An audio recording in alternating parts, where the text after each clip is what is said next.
Hello friends, இன்னைக்கு நம்ம என்ன பார்க்க போறோம்னா பாசி பருப்பு பாயாசம் பண்றது எப்படின்னு பார்க்க போறோம். ரொம்ப சுலபமானதுங்க.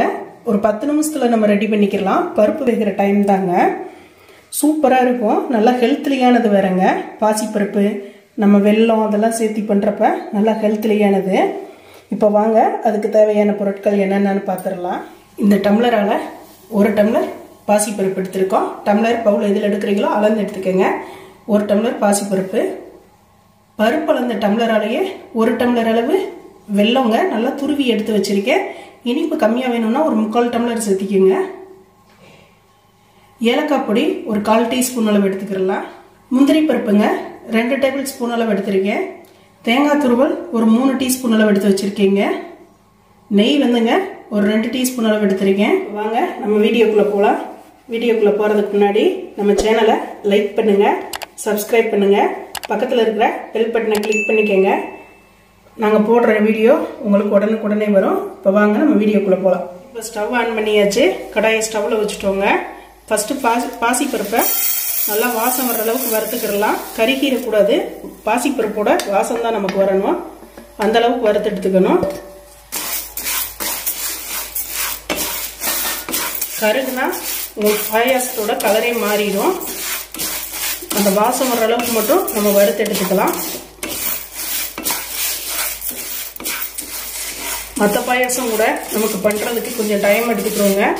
இந்த பாசிப்பருப்பு பாயாசம் வந்து பருப்பு வேகிற டைம் தான். சீக்கிரமாக குயிக்காக பண்ணிடலாங்க. 10 நிமிஷத்தில் ரெடி ஆயிடும். நமக்கு நல்லா டேஸ்ட்டும் நல்லா சூப்பராக இருக்குங்க. பருப்பு நல்லா வாசம் வந்துருச்சுங்க. இப்போ ஸ்டவ் ஆஃப் பண்ணிக்கிறலாம். ஆஃப் பண்ணிவிட்டு இதை ஒரு குக்கரில் போட்டு ஒரு 5 விசில் விட்டுக்கிறலாம். வறுத்த பருப்பை நல்லா கழுவிட்டோங்க. தண்ணியில் கழுவிட்டு இந்த பருப்பு முங்குற அளவு தண்ணி சேர்த்திக்கிறலாம். இந்தளவு தண்ணி சேர்த்திட்டு பருப்பு முங்கணுங்க. நல்லா அந்தளவு தண்ணி சேர்த்திட்டு குக்கரை ஸ்டவ்வில் வச்சு ஒரு 5 விசில் விட்டுக்கணும். குக்கரை ஸ்டவ்வில் வச்சாச்சுங்க. ஒரு 5 விசில் வரைக்கும் அதுக்கப்புறம் பார்த்துக்கிறலாம். இப்போ 5 விசில் வந்துருச்சுங்க. கேஸ் நல்லா போயிருச்சு. பருப்பு பாருங்க நல்லா கொலன்னு வந்துருச்சுங்க. தண்ணி மட்டும் கரெக்டான அளவில் வைக்கணும். கொஞ்சம் கம்மியாக வச்சோம்னா பருப்பு பிடிச்சிக்கும். கொஞ்சம் பருப்பு முங்குற அளவுக்கு தண்ணி சேர்த்திக்கிடலாம். இங்கே பாருங்க இந்த அளவுக்கு நல்லா திக்காக கிடச்சிருக்கு. நமக்கு பருப்பு வந்து நல்லா வெந்துருச்சு பாருங்க. அப்படி கொஞ்சம் முழிச்சிட்டு இருக்கிற மாதிரி இருக்கு பருப்புன்னா லைட் அந்த கரண்டிலே இப்படியே நசுக்கி விட்டுக்கணும். இப்போ நமக்கு கரெக்டான பக்குவத்தில் இருக்கு. இப்படியே ஸ்டவ் ஆன் பண்ணிக்கிறலாம். இப்போ இதெல்லாம் ஒரு 1/4 டீஸ்பூன் அளவு ஏலக்காய் பொடி சேர்த்திக்கிறலாம். ஏலக்காய் பொடி இல்லாட்டி ஒரு 3 ஏலக்காய் எடுத்து நல்லா பொடிச்சு போட்டுருங்க. அடுத்ததா நம்ம வெல்லத்தை துருவி வச்சுருந்தோம், அதை சேர்த்திக்கிறலாம். இது நல்லா கொதிஞ்சு வரட்டும். ஏன்னா வெல்லத்தில் சின்ன சின்ன கட்டி இருந்ததுன்னா கரைஞ்சிரும். அதுக்காக நல்லா வறுத்து பருப்பை வேக வச்சதுனால நல்லா வாசமாக இருக்குங்க. நல்லா ஜம்முன்னு அவ்வளோ ஒரு வாசமாக இருக்குது. இந்த பருப்பு வேகிற டைம் தான் பாருங்க. உடனே நமக்கு பாசிப்பருப்பு பாயாசம் ரெடி ஆயிரும். ஆல்ரெடி நம்ம துருவி எடுத்ததுனால கட்டி இருக்க வாய்ப்பு இல்லை. இருந்தாலும் நம்ம லைட்டாக ஒரு கொதிக்க வைக்கலாம். இது வரைக்கும் நம்ம சேனலை லைக் பண்ணாதவங்க லைக் பண்ணுங்க, சப்ஸ்கிரைப் பண்ணுங்க, பக்கத்தில் இருக்கிற பெல் பட்டனை கிளிக் பண்ணிக்கோங்க. வேற இதில் ஜவ்வரிசி எதுவும் சேர்த்தக்கூடாதுங்க. இது மட்டும் போட்டு பண்ணோன்னா அவ்வளோ ஒரு டேஸ்டாக இருக்கும். ஆரோக்கியமானதுங்க பாசிப்பருப்பு பாயாசம். நம்ம வெல்லம் தான் சேர்த்திக்கிறோம். எல்லாமே ஹெல்த்லியானதாகவே எடுத்துக்கிறோம். நம்ம நல்லா ஒரு கொதிஞ்சு வரட்டுங்க. இந்த இனிப்பை நமக்கு தூக்கி தர்றதுக்கு ஒரு பிரிஞ்சளவுங்க இத்தனோன்னு சால்ட்டு சேர்த்திக்கிறோம். அதாவது இந்த இனிப்பு வந்து நமக்கு தூக்கல தெரியும். அதுக்காக நல்லா கலந்து கொடுத்துக்கலாம். இப்போ நமக்கு வந்து கரெக்டான பக்குவத்தில் இருக்கு. ரொம்ப தண்ணியாக இருக்கிற மாதிரி இருந்தால் கொஞ்சம் தேங்காய் பால் எடுத்து சேர்த்திக்கிறலாங்க. நமக்கு கரெக்டாக இருக்கிறதுனால தேங்காய் பால் வேண்டாம். சூப்பராக கொதிஞ்சு வந்துருச்சு பாருங்க. இப்போ நம்ம ஸ்டவ் ஆஃப் பண்ணி குக்கரை எடுத்துக்கலாம்.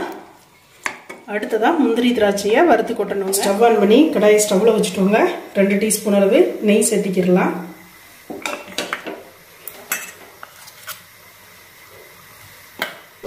நெய் நல்லா உருகட்டும். இப்போ நெய் உருகிடுச்சுங்க.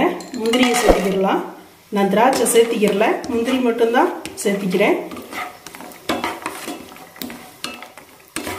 திராட்சை வேண்டான்ட்டு முந்திரி சேர்த்திக்கிறேன். திராட்சை வேணும்னா திராட்சை இதில் சேர்த்திக்கிடலாம். நான் வந்து முந்திரி மட்டும்தான் சேர்த்திக்கிறேன். இது கொஞ்சம் நல்லா செவந்து வரட்டும்.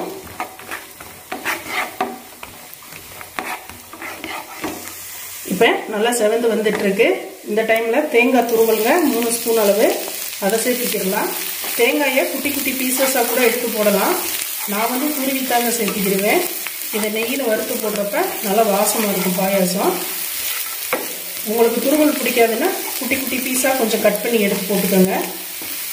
நான் துருவித்தான் சேர்த்திக்கிடுவேன். இப்போ நல்லா செவந்து நல்லா வாசமாக இருக்குங்க. அவ்வளோ ஒரு வாசமாக இருக்குது நெய்யில் வறுக்கிறது. இப்போ நம்ம குக்கரில் இதை சேர்த்திக்கிடலாம். பாயாசத்தில் ஸ்டவ் ஆஃப் பண்ணிக்கிடலாம். இப்போ இதை அப்படியே பாயாசத்தில் சேர்த்துக்கலாங்க. சூப்பரான பருப்பு பாயாசம் வந்து நமக்கு சூப்பராக ரெடி ஆயிடுச்சுங்க. நல்லா கலந்து கொடுத்துடலாம். அவ்வளோ ஒரு வாசமாக சூப்பராக நமக்கு ரெடி ஆகிருக்கு பாருங்க. ரொம்ப சுலபமானதுங்க. சூப்பராக ரெடி ஆயிடுச்சு. இப்போ பாருங்க, நமக்கு சூப்பராக பாயாசம் ரெடி ஆயிடுச்சுங்க. நம்ம சேனலை லைக் பண்ணுங்கள், சப்ஸ்கிரைப் பண்ணுங்கள், பக்கத்தில் இருக்கிற பெல் பட்டனை கிளிக் பண்ணிக்கோங்க. Thank you friends.